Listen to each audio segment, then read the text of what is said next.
विकास पत्रकारिता आज की आवश्यकता। अभी आप विविधता में ये वार्ता सुन रहे थे। वार्ताकार थे लक्ष्मी नारायण शर्मा। सूचनाओं के आदान प्रदान और संवाद की प्रक्रिया ने मानव सभ्यता के विकास में एक महत्वपूर्ण भूमिका का निर्वाह किया है। बदलते समय के साथ घटनाओं और गतिविधियों की जानकारी को दुनिया तक पहुंचाने की तकनीक ने विकसित रूप लिया और इस विधा को पत्रकारिता के रूप में जाना गया। दुनिया भर में लोकतांत्रिक व्यवस्थाओं की स्थापना के बाद पत्रकारिता को लोकतंत्र के चौथे स्तंभ के रूप में मान्यता दी गई। पत्रकारिता ने अपनी अलग अलग तरह की भूमिकाओं का निर्वाह करते हुए समाज को दुनिया भर की सूचनाओं, गतिविधियों और समाचारों से अवगत कराया। पत्रकारिता के माध्यम से एक ओर जहां दिन भर होने वाले अपराधों और दुर्घटनाओं की जानकारी लोगों को दी जाती है, तो दूसरी ओर राजनीति और समाज से जुड़ी गतिविधियों से भी लोगों को अवगत कराया जाता है। पत्रकारिता के विविध स्वरूपों के बीच इसका एक रूप विकासात्मक पत्रकारिता के रूप में हमारे सामने आता है, जिसके माध्यम से मनुष्य, समाज और स्थान विशेष के समग्र विकास से जुड़ी सूचनाओं और समाचारों पर ध्यान केंद्रित किया जाता है। परंपरागत रूप से पत्रकारिता का मुख्य कार्य व्यापक जनसमूह को सूचना देना, शिक्षित करना और उनका मनोरंजन करना रहा है। बदलते समय में इस बात को महसूस किया गया कि पत्रकारिता विकास की गतिविधियों को प्रेरित करने का एक प्रभावशाली माध्यम हो सकता है। इस अवधारणा के आधार पर दुनिया के कई देशों में विकासपरक या विकासात्मक पत्रकारिता की ओर ध्यान केंद्रित किया गया। सामान्य शब्दों में इसे विकास पत्रकारिता के नाम से भी जाना जाता है। दुनिया के कई देशों ने विकास पत्रकारिता को मुख्य धारा की पत्रकारिता में शामिल कर लिया, जबकि कई देशों में अभी इसके स्वरूप और इसकी अवधारणाओं को लेकर पर्याप्त बहस चल रही है। विकास पत्रकारिता व्यापक विषयों और अवधारणाओं को अपने आप में समेटे हुए दिखाई देती है। इसके अंतर्गत सिर्फ सरकार की कल्याणकारी या विकासपरक योजनाओं के समाचारों का ही संकलन और प्रसार नहीं किया जाता, बल्कि सामाजिक, सांस्कृतिक, शैक्षणिक, राजनीतिक और मनुष्य के समग्र विकास की परिकल्पना को समाचारों का तत्व माना जाता है। सामान्य अर्थों में देश और समाज के सर्वांगीण विकास को केंद्र में रखकर होने वाली पत्रकारिता को विकास पत्रकारिता का नाम दिया जा सकता है। भारत में आजादी के बाद से ही पत्रकारिता की एक धारा के रूप में विकास पत्रकारिता ने राह पकड़नी शुरू कर दी थी। मुख्य धारा की पत्रकारिता में राजनीति और अपराध से जुड़े समाचारों को हमेशा से प्रमुखता मिलती रही है। कई समाचार पत्रों और पत्रिकाओं ने विकासपरक समाचारों और आलेखों के लिए कॉलम निर्धारित किए, लेकिन विकासपरक समाचारों को पत्रकारिता की मुख्य धारा में लाने में अपेक्षित सफलता नहीं मिल सकी। सरकार के स्तर पर भी इस दिशा में कई प्रयास हुए।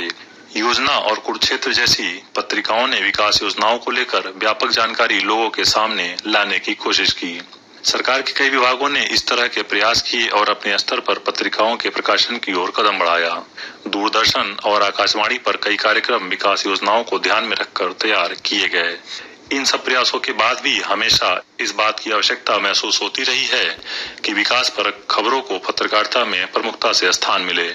भारत जैसे बहुभाषी संस्कृति और विस्तृत भौगोलिक क्षेत्र में फैली आबादी वाले देश में विकास पत्रकारिता को जन सामान्य के हित में एक उपकरण के रूप में प्रयोग में लाया जा सकता है।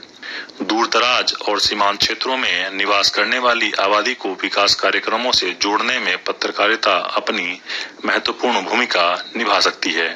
स्वास्थ्य, शिक्षा, खाद्यान्न, आवास और रोजगार को लेकर सरकार कई तरह की योजनाएं उपेक्षित वर्गों के लिए तैयार करती है। इन उपेक्षित वर्गों को समाज की मुख्य धारा में लाना तभी संभव होगा जब उन तक योजनाओं और कार्यक्रमों की पूरी जानकारी पहुंच सके। योजनाओं के क्रियान्वयन में सामने आने वाली समस्याओं को चिन्हित कर समाचारों के माध्यम से योजनाओं के निर्माताओं और उसे लागू करने वाले प्रशासकों तक पहुंचाने का काम किया जाता है। किसी योजना के लाभार्थी और योजना को लागू करने वाले निकाय के बीच संवाद सेतु की भूमिका जन माध्यम निभाते हैं और समस्याओं के निराकरण का रास्ता भी तैयार करते हैं। हमारे देश में हरित क्रांति से लेकर दुग्ध क्रांति तक में लोगों को प्रेरित करने में जन माध्यमों ने अपनी भूमिका का निर्वाह किया है। कृषि से जुड़ी तकनीकों और किसानों को सरकार की ओर से मिलने वाली सुविधाओं की जानकारी सुलभ कराकर खेती में विविधता और प्रयोगों के लिए प्रेरित किया गया। कृषि में अभिनव प्रयोग करने वाले प्रगतिशील किसानों की कहानी देश के सामने रखकर दूसरे किसानों को भी बदलाव की तस्वीर दिखाई। सिर्फ कृषि ही नहीं बल्कि ग्रामीण विकास, साक्षरता, स्वास्थ्य सुविधाओं और रोजगार को लेकर भी जनसंचार माध्यमों ने लोगों को रास्ता दिखाने और उन्हें प्रेरित करने का काम किया है। गांव के समग्र विकास के लिए एक और जहां सरकार और उपेक्षित क्षेत्रों के बीच सेतु बनाने का काम किया, तो इन क्षेत्रों के लिए योजनाएं बन जाने और इनके क्रियान्वयन पर सतर्क नजर रखी गई। इससे गांव के लोग भी योजनाओं को लेकर सजग और सतर्क हुए। जनमाध्यमों से पहुंचने वाले समाचारों ने एक बड़ी आबादी को इन योजनाओं से जोड़ने में अपनी भूमिका निभाई। देश में संचार माध्यमों के रूप में सामुदायिक रेडियो ने भी विकास परक सूचनाओं के प्रसारण में काफी महत्वपूर्ण भूमिका निभाई है। सीमित क्षेत्र में प्रसारण की क्षमता वाले गैर व्यावसायिक उद्देश्य से संचालित होने वाले सामुदायिक रेडियो ने देश के कई हिस्सों में उस सीमित क्षेत्र की आबादी के बीच संवाद का बेहतर मंच तैयार किया।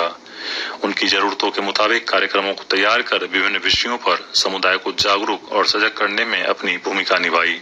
सामुदायिक रेडियो का उपयोग देश के कई हिस्सों में शिक्षण संस्थान, अध्यापन और प्रशिक्षण उद्देश्यों के लिए कर रहे हैं। कई स्थानों पर स्थानीय जनसमूह को रोजगार परक कार्यक्रमों की जानकारी देने में इसका उपयोग किया जा रहा है। इसके माध्यम से स्थानीय संस्कृति व लोक कलाओं को भी मंच प्रदान किया जा रहा है। कृषि आधारित कारोबार करने वाले समूह के बीच बाजार भाव से लेकर मौसम तक की जानकारी से जुड़े कार्यक्रम इनके माध्यम से पहुंचाए जाते रहे हैं। संचार माध्यमों के रूप में समाचार पत्रों, पत्रिकाओं, टीवी चैनलों, रेडियो, इंटरनेट समाचार माध्यमों के साथ ही सामुदायिक रेडियो ने भी अपनी महत्वपूर्ण भूमिका का निर्वाह किया है। बदलते समय के साथ विकास पत्रकारिता के महत्व और इसकी आवश्यकता को महसूस किया जाने लगा है। ऐसे में जरूरी है कि इस क्षेत्र में काम करने वाले पत्रकारों को विशेष प्रशिक्षण प्रदान किया जाए और बारीकियों से परिचित कराया जाए। इस समय देश के सभी विश्वविद्यालयों और शिक्षण संस्थानों में पत्रकारिता पाठ्यक्रमों में विकास पत्रकारिता को अनिवार्य रूप से पढ़ाया जा रहा है। देश की राजधानी दिल्ली में स्थित प्रतिष्ठित भारतीय जनसंचार संस्थान गुटनिरपेक्ष एवं विकासशील देशों के मध्यम दर्जे के श्रमजीवी पत्रकारों के लिए विकास पत्रकारिता में डिप्लोमा पाठ्यक्रम का संचालन करता है। 4 महीने की अवधि के इस पाठ्यक्रम का आयोजन वर्ष में 2 बार किया जाता है। इसके अलावा देश के कई उच्च शिक्षा संस्थानों में विकास पत्रकारिता पर विशेष पाठ्यक्रमों और शोध कार्यों का संचालन किया जा रहा है।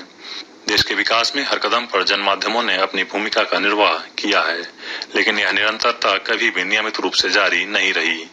खेल, चिकित्सा विज्ञान, अंतरिक्ष विज्ञान जैसे क्षेत्रों में किसी बड़ी उपलब्धि के बाद कुछ समय तक तो इस दिशा में पत्रकारिता सक्रिय दिखाई देती है, लेकिन यह सक्रियता तात्कालिक ही होती है। तुलनात्मक रूप में अभी भी विकास परक खबरों को स्थान कम मिल रहा है। सामान्य तौर पर विकासात्मक समाचारों की उपेक्षा होती है। दूसरी ओर विकास और उपलब्धियों की प्रेरणा देने वाली खबरें लोगों को विकास के रास्ते पर आगे बढ़ने को प्रेरित करती हैं और सरकार की योजना की समीक्षा भी प्रस्तुत करती है। ऐसे में जरूरी है कि पत्रकारिता का उपयोग समाज और देश के सर्वांगीण विकास के लिए किए जाने का रास्ता तैयार किया जाए। इस बात की जरूरत महसूस की जा रही है कि विकास समाचारों को अन्य समाचारों की तरह प्राथमिकता के साथ स्थान मिल सके। यदि इस ओर ठोस प्रयास किए जाएं, तो पत्रकारिता में विकास परक खबरों की संख्या बढ़ेगी और देश व समाज की प्रगति में पत्रकारिता की भूमिका का सदुपयोग हो सकेगा। इस विषय पर पत्रकारों के साथ ही समाज और सरकार को भी विचार करना होगा।